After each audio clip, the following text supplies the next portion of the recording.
আরে নাগিন আমার ডার্লিং, আমাকে ছেড়ে দাও। দাঁড়া দাঁড়া, তোকে আজকে মেরে ফেলবো। আরে ভাই তোমরা আমাকে বাঁচাও। কেন, কি হয়েছে? নাগিনের ঝুমকা জুয়া খেলে হেরে ফেলেছি, তাই নাগিন আমাকে মারতে চায়, প্লিজ বাঁচাও। আমরা তোমাকে বাঁচাবো, কিন্তু এর বদলে কি দিবে? এই নাও নাগমণি, রাখো। যাও ওই গাছটার আড়ালে লুকিয়ে থাকো। তোমরা কি আমার নাগরাজকে দেখেছো? হ্যাঁ দেখেছি, ওই সামনের দিক দিয়ে গেছে, ওই দিকে যাও। আরে ওরা কত ভালো মানুষ, ওদের কাছে যাই।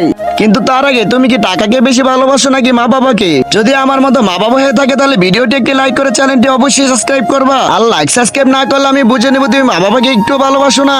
আরে ভাই ধন্যবাদ, তোমরা আমার জীবন বাঁচালে। নাগিন জলদি আসো, পেয়ে গেছি। আরে শালা, আমি তোমাদের নাগমণি দিয়েছি, তারপরও ধোঁকা দিলে। আরে তুই তো শুধু আমাদের নাগমণি দিয়েছ, কিন্তু নাগিন আমাদের আরো মূল্যবান জিনিস দিয়েছে, চুম্মা। আরে শালারা, সে তোমাদের চুম্মার সাথে সাথে বিষ দিয়ে দিয়েছে।